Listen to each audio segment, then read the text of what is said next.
Hi, my name is Brad Hoff. I'm in beautiful and ancient Damascus, Syria. Unfortunately, there's a war going on all around us, and I'm talking to a guy I'm proud to call my friend. He is a fellow at numerous think tanks, and his particular expertise is especially Syria. He's based in the UK. His name is Kamal Alam, and I want to talk to him a little bit today about Syria and what's going on. So, Kamal, I just want to get your general casual thoughts about the strategic situation as it's unfolding in Syria, literally right now as we sit here. So I guess on the grand strategic level, of course, all the headlines are about Aleppo and what's going to happen in Aleppo. The war is on, as they say. It's the mother of all battles. Whatever happens in Aleppo will not only determine the future of Syria, but to a larger extent the future of the Levant and the Middle East. We've also had a new president sworn in Lebanon, very much an ally of the Syrian Arab Republic. So that's the strategic picture. I think if Aleppo is retaken by the Syrian Arab Republic fully, then that's it. I think we're moving towards the end game. So you actually think simply this will be decided militarily on the ground? I think without a decisive military victory in Aleppo, the politics can't follow, because political solutions have been tried. I think everyone's open to political solutions. The Russians have tried, the Americans have tried, but unfortunately it keeps breaking down. We must ask ourselves, why does it break down? The Razul strike, who did the Razul, why it was done? It doesn't look like a mistake, let's be clear there. You cannot have a mistake in an area where there are only two people operating, the Syrian Arab Army and ISIS. None of the so-called moderate groups were there either. So I think the politics has failed time and again. One should never give up on politics, and ultimately the politics will determine this war.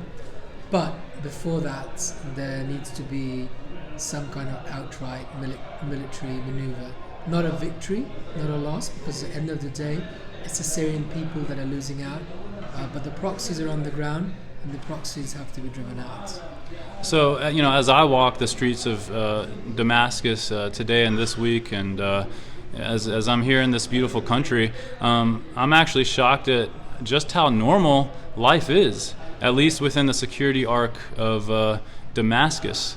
It sort of bewilders me, and I know it probably would bewilder many watching this interview, to know that people are going about their daily lives. And I understand that this is to some extent the case in West Aleppo. What do you attribute to the fact that, frankly, eerily, things are just so normal here in Damascus? Well, no, absolutely. There's a very calm sense that prevails. The state is very much there. I think a lot of people have this misconception that the whole state is falling apart. You hear these so-called experts all over the world who've never been to Syria or came to Syria before the war. Or most of them actually have never been to Syria, apart from entering illegally through various non-state actors. So, and when you come here, you see the ground reality, and unfortunately, the Western governments do not encourage people to come here, not for security reasons so much as perhaps to see the other side.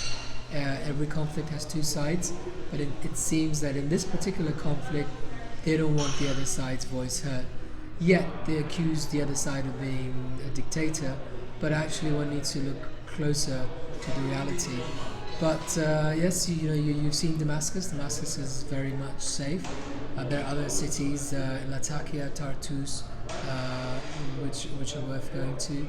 Western parts of Aleppo as well. Of course, it's being shelled, just like eastern Aleppo is being shelled. Both sides of Aleppo are being shelled. Well, how would you actually gauge, and I mean really, within government-held areas, Assad's level of popular support? I mean, what's not often talked about is the very large, I think larger maybe than the external, the refugees that go out of the country, the internal refugee situation. I've found that they tend to go to government-held parts. In fact, I'd say most residents in Damascus I've talked to in the last 2 days, they're from all over different parts of Syria. So why do they come? And what is President Assad's level of support in terms of your estimate? Look, again, this is a fact not highlighted, that there are more internally displaced people coming back into governmental areas than are leaving out. Most of the people that are leaving Syria as refugees are either in the rebel-held areas or are fleeing, of course, because they want to escape conscription. Those are the two major factors of people leaving Syria. Of course, there are other factors like aerial bombardment as well, one cannot deny that. But yeah, as far as the president's popularity goes, look, there are three main articles one can look at in March, April 2011. One was by the BBC, Lina Sinjab, in March 2011, and Lina Sinjab is not in any way an apologist of the government. The headline was, "Why is there no, Cairo or Tunisia-like revolution in Syria?" Because actually there was a young president who was a reformer, who was reforming at his own pace and was very popular.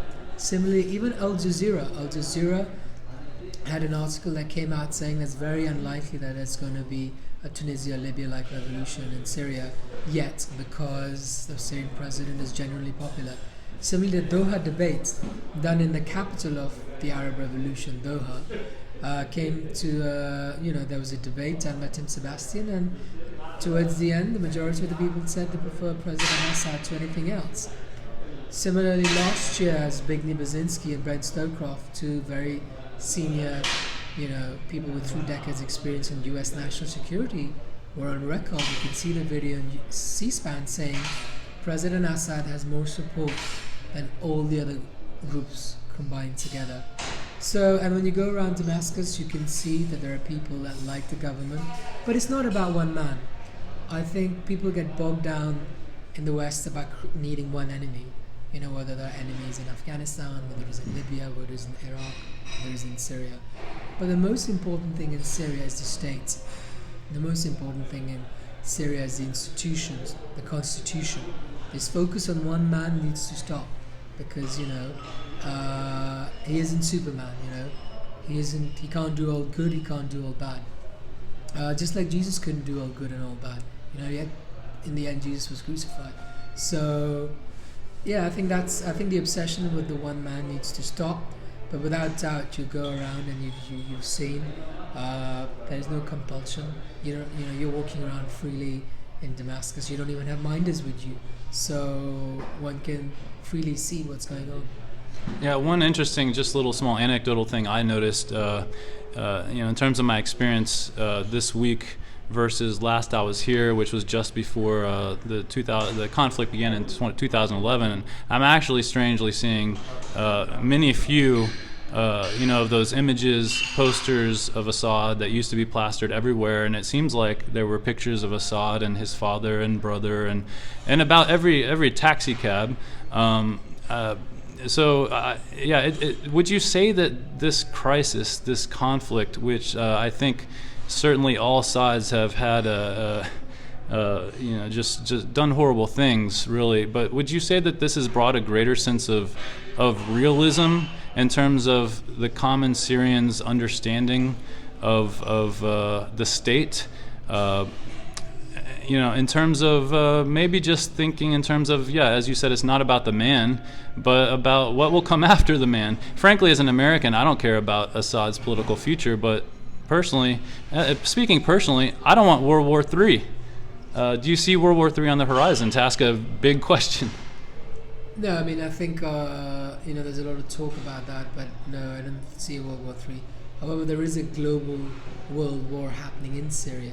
You've got the US-Russia war, you've got the Saudi-Iran war, you've got the Turkey-Iran war, you even have the Turkey-US war, because America backing the Syrian Kurds, who are enemies of the Turkish Republic, and of course the PKK, which is a terrorist organization, has affiliates in Syria. So it is a world war from that perspective, but I don't see it into a world war akin to World War I and World War II.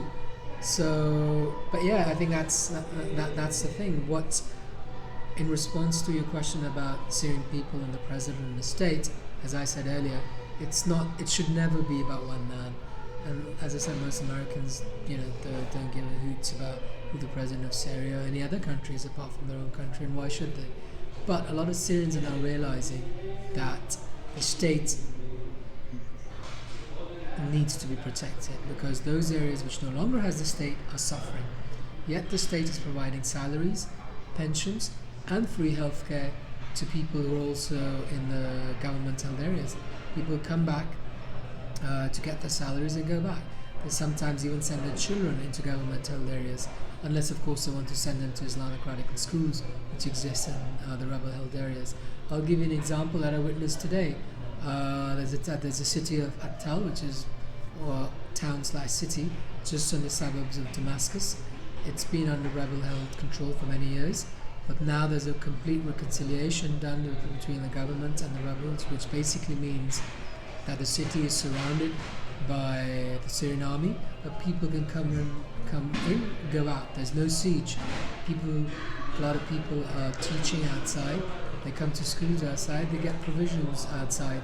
But that is a realistic example of the government realizing their limitations and also realizing that perhaps they've lost support in some parts of the suburbs of Damascus, but they will not give up sovereignty of the country, yet they will not blow out a particular part of the town into oblivion.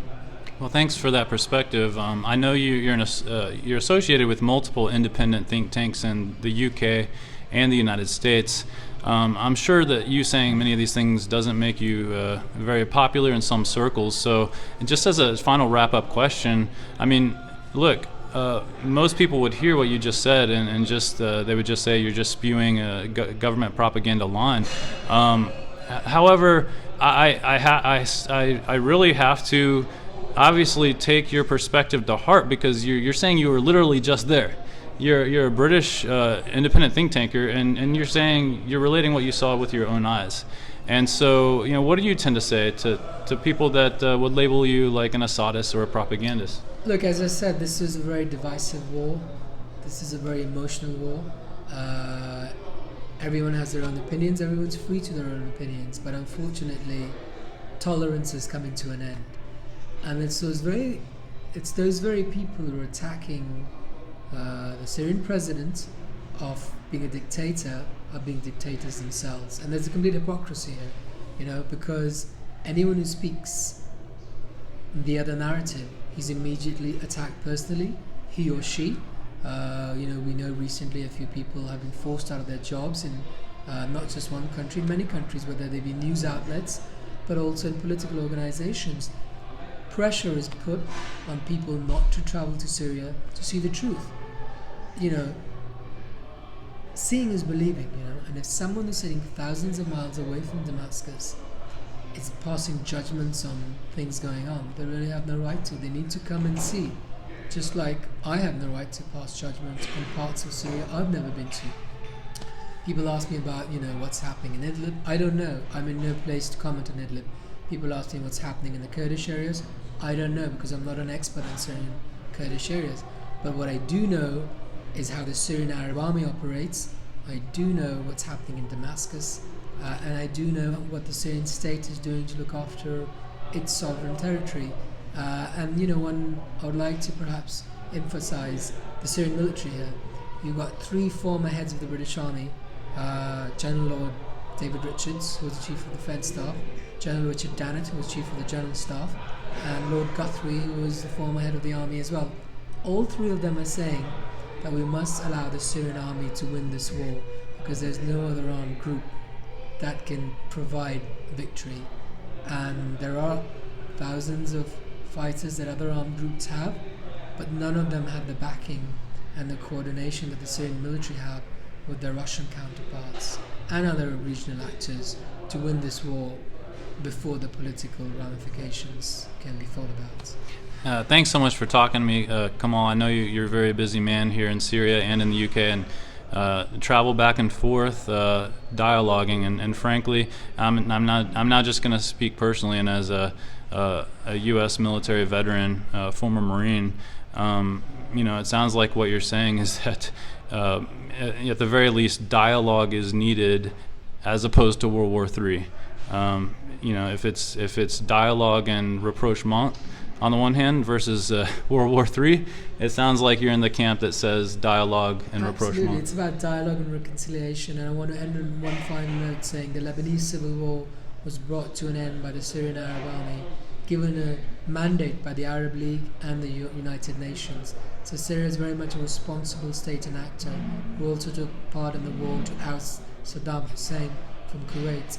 So, and also after September 11, the Syrian intelligence fully cooperated in catching some of the world's biggest terrorists. So it's all about reconciliation in the future. Mistakes have been made on all sides.